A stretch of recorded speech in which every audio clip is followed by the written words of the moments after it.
Hello everyone, नमस्कार। स्वागत है आप सभी का अक्षवाट के यूट्यूब चैनल पर। मैं रक्षित गुजर। तो आज हम कंटिन्यू करेंगे इकोनॉमिक्स क्लास 12th का हमारा टॉपिक है उपभोग वस्तुएं।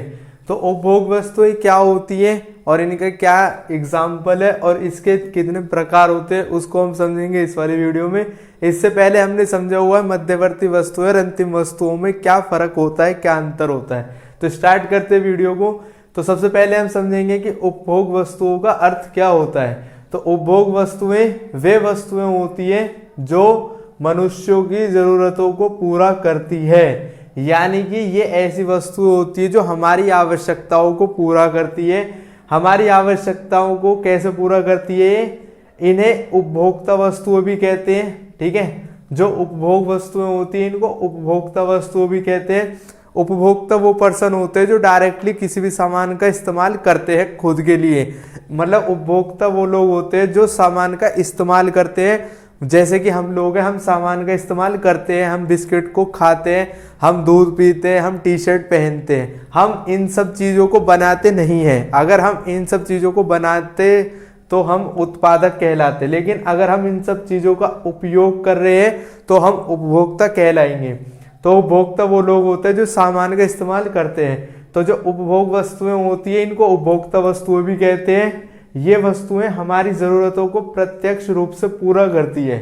यहाँ पर प्रत्यक्ष का मतलब होता है डायरेक्टली, यानी कि जो ये वाले सामान होता है ये हमारी जरूरतों को डायरेक्टली पूरा करते हैं। इसका एग्जाम्पल क्या होगा, जैसे प्यास लगने पर पानी पीना, भूख लगने पर रोटी खाना। तो जो पानी है और रोटी है वो उपभोग वस्तु है, क्योंकि ये हमारी आवश्यकताओं को, जो हमारी जरूरतें है उनको डायरेक्टली पूरा कर रही है। तो यहाँ पर उपभोग वस्तुओं का अर्थ समझ में आ गया है। अब हम समझेंगे कि इसके कितने प्रकार होते हैं। उपभोग वस्तुओं के 4 प्रकार होते हैं। पहला है टिकाऊ उपभोग वस्तुएं, अर्ध टिकाऊ उपभोग वस्तुएं, एकल उपयोग जो वस्तुएं हैं, और अभौतिक वस्तुएं। अभौतिक का मतलब होता है ऐसी वस्तुएं जिनको हम देख नहीं सकते हैं। तो अभौतिक वस्तुओं को हम लोग सेवाएं भी बोल देते हैं, यानी कि ये कोई वस्तु नहीं होती है, इनको देखते नहीं है, लेकिन ये सेवाएं होती है। इसको हम समझेंगे आगे। तो सबसे पहले हम समझते हैं कि टिकाऊ वस्तुएं क्या होती है। तो ये वस्तुएं महंगी होती है। जो टिकाऊ वस्तु होती है वो ज्यादा महंगी आती है और इनका प्रयोग कई वर्षों तक किया जा सकता है, और इनका उपयोग एक बार खरीदने के बाद में हम कई सालों तक करते हैं। ठीक है, जैसे कार है, टीवी है, वॉशिंग मशीन है। तो ये टिकाऊ वस्तुएं होती है, क्योंकि अगर हम कोई कार खरीदते हैं वो 10 साल, 12 साल, 15 साल इतना चल जाती है। कोई अगर हम टेलीविजन खरीदते हैं तो वो ज्यादा से ज्यादा 5 साल, 6 साल चल जाता है। वॉशिंग मशीन भी इतने टाइम तक चल सकती है। तो ये टिकाऊ वस्तुएं होती है, ये महंगी आती है और इनका उपयोग कई वर्षों तक किया जा सकता है। अर्ध टिकाऊ वस्तुएं कौन सी होती है? अर्ध टिकाऊ उपभोग वस्तुएं, ये वस्तुएं कम महंगी होती है। जो अर्ध टिकाऊ वस्तु होती है वो टिकाऊ वस्तुओं की तुलना में थोड़ी सस्ती होती है, यानी कि थोड़ी कम महंगी होती है ये वस्तुएं। इनका प्रयोग 1 वर्ष या उससे ज्यादा समय के लिए किया जाता है। इनका जो प्रयोग है वो 1 साल के लिए, थोड़े और उससे ज्यादा 1.5 साल, 2 साल तक के लिए किया जाता है। जैसे कोई कपड़े, अगर हम कोई कमीज खरीदते हैं या कोई पैंट खरीदते हैं जो जीन्स वगैरह की, तो वो 1 साल, 1.5 साल चल जाती है। ठीक है, फर्नीचर अगर कोई हम खरीदते हैं, सोफा वगैरह खरीदते हैं, तो वो भी इतने टाइम के लिए चल जाता है। अगर हम लाइट वगैरह खरीदते हैं, कोई बल्ब खरीदते हैं या कोई बिजली का दूसरा सामान खरीदते हैं, तो वो भी इतने साल तक आराम से चल जाता है। 1 साल या 1.5 साल तक वो सामान चल जाता है। ये सामान थोड़ा सस्ता आता है टिकाऊ वस्तुओं की तुलना में। ठीक है, जैसे कि अगर हम कार का एग्जांपल ले तो कार 10 लाख, 12 लाख, 15 लाख की आती है, लेकिन कपड़े हमारे 2000, 3000 इतने तक के आ जाते हैं। फर्नीचर है वो भी 5000, 7000 से स्टार्ट होकर 30-35 हजार तक आता है। बल्ब है, जो लाइट का सामान है वो थोड़ा सस्ता भी होता है और क्वालिटी के अकॉर्डिंग महंगा भी होता है। तो ये इनके कंपैरिजन में सस्ते होते हैं। नेक्स्ट है इसका एकल उपयोग वस्तुएं। एकल उपयोग वस्तुएं वे वस्तुएं होती है, इन वस्तुओं का केवल एक ही बार उपयोग किया जाता है। जैसे इसके नाम से पता लग रहा है कि एकल मतलब एक बार उपयोग होने वाली। तो एकल उपयोग वस्तुएं वो होती है जिनका खाली एक बार ही उपयोग किया जाता है। ये वस्तुएं सस्ती भी होती है। जो ये वस्तु होती है एकल उपयोग वस्तु, ये बहुत ज्यादा महंगी नहीं आती है, ये सस्ती होती है।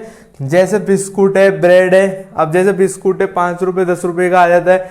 ब्रेड है जो डबल रोटी होती है वो भी सस्ती आ जाती है। तो ये एकल उपयोग वस्तु है। अब यहाँ पर एकल उपयोग का मतलब समझ लेते हैं।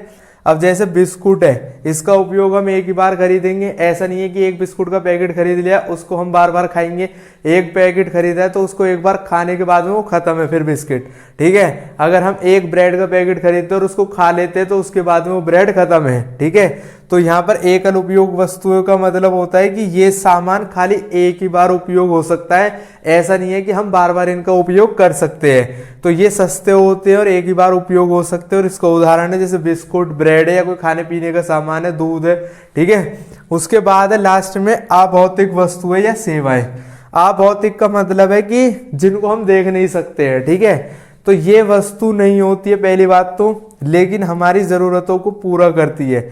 यहाँ पर ये समझना जरूरी है कि सेवाएं होती क्या है। जैसे अगर हमें कोई कानूनी सलाह लेनी है तो हम वकील के पास जाते हैं, वो हमें सलाह देता है, वो हमें कोई सामान नहीं देता है, वो हमें खाली अपनी सलाह दे देता है कि हमको क्या करना चाहिए क्या नहीं करना चाहिए। अगर किसी से लड़ाई हो जाती है तो वो पुलिस के पास जाते हैं, ठीक है। तो पुलिस उनको अपनी सेवा प्रदान करती है, वकील जो है उनको अपनी सेवा प्रदान करते हैं। तो लोग अपनी सेवा को प्रदान करके हमारी जरूरतों को पूरा करते हैं, वो सेवाओं के अंतर्गत आता है।